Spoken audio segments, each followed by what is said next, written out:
তিনি প্রিয় নবীর দিওয়ানা, কি যে শান ও মান আলা হযরত। ইসলামী ইতিহাস পর্যালোচনা করলে এমন অসংখ্য মহত্বপূর্ণ ব্যক্তিদের পাওয়া যায় যারা ইসলামের এমন খিদমত করেছেন যে দুনিয়া থেকে বিদায় নেওয়ার পরেও তাদের প্রতিফলন কোনো না কোনোভাবেই পতিত পড়েছে, বর্তমানেও আমাদের সমাজেও পড়ছে।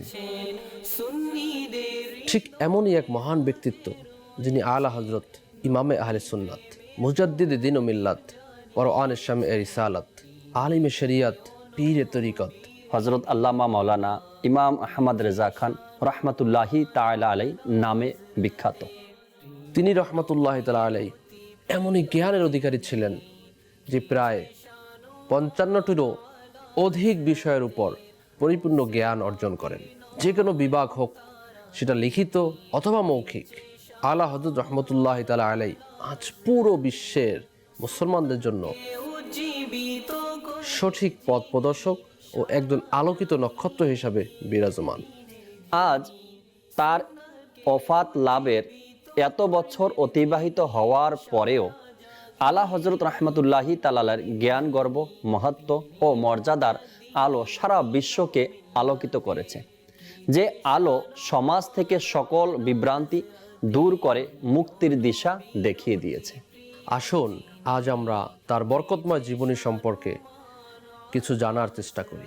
আলা হযরত ইমামে আহলে সুন্নাত ইমাম আহমদ রেজা খান রহমতুল্লাহি তাআলা আলাই 10 শাওয়াল 1272 হিজরি অনুযায়ী 14 জুন 1856 সনে ভারতের শহর বেরেলিতে জন্মগ্রহণ করেন।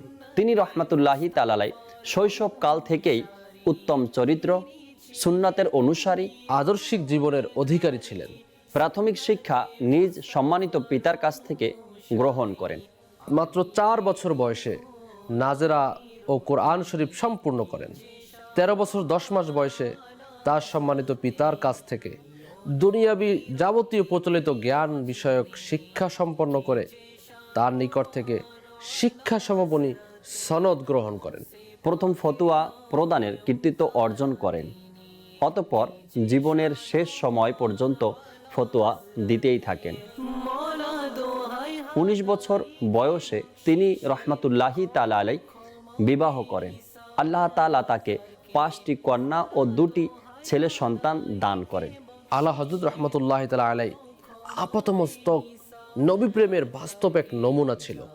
রসুল আকরাম সাল্লাল্লাহু তাআলা আলাইহি ওয়াসাল্লামের প্রশংসায় লিখিত তার বিখ্যাত কাব্যগ্রন্থ হাদায়েকে বকশিশ শরীফ প্রিয় নবী সাল্লাল্লাহু আলাইহি ওয়াসাল্লাম এর প্রতি তার অগাধ ভালোবাসারই সাক্ষ্য বহন করে। তিনি রহমতুল্লাহি তাআলা আলাই উলামা আহলে সুন্নাতকে অত্যন্ত সম্মান করতেন, বিশেষত শিক্ষক মণ্ডলীকে অনেক ভালোবাসতেন। মুসলমানদের মনতুষ্টি করা, উৎসাহ প্রদান ও সংশোধনের প্রচেষ্টা তার জীবনের একটি অন্যতম বৈশিষ্ট্য ছিল। আলা হযরত রহমতুল্লাহি তাআলা আলাই প্রতিটি বিষয়কে শরীয়তের দৃষ্টিতে বিবেচনা করতেন। সকলের সাথে তার বন্ধুত্ব কিংবা শত্রুতা পোষণ আল্লাহ তাআলার সন্তুষ্টির জন্যই হয়েছিল, কখনো ব্যক্তিগত স্বার্থে ছিল না। মন্দ বলা ব্যক্তিকে ক্ষমা করে দিতেন। আল্লাহর হকের পাশাপাশি বান্দার হকের যথাযথ খেয়াল রাখতেন। আল্লাহ ও তার প্রিয় হাবিব সাল্লাল্লাহু আলাইহি সাল্লামের প্রতি দৃষ্টতা প্রদর্শনকারীকে তিনি অত্যন্ত কঠোরভাবে ধরতেন। তাদের অন্তর থেকে খারাপ ইচ্ছাগুলোকে ধুলোর সাথে মিশিয়ে দিতেন। কখনো তাদের মাথাচাড়া দিয়ে উঠতে দেননি। 25শে সফর 1340 হিজরি মোতাবেক 28শে অক্টোবর 1921 ইংরাজি রোজ শুক্রবার অন্তিম ওসিয়তনামা লেখার পর তিনি রহমতুল্লাহি তাআলা আলাই এই নশ্বর জগৎ ত্যাগ করে মহান আল্লাহ তাআলার সান্নিধ্য লাভে ধন্য হন। আলা হযরত রহমতুল্লাহি তাআলা আলাই এর মাজার শরীফ ভারতের বেরেলি শরীফে।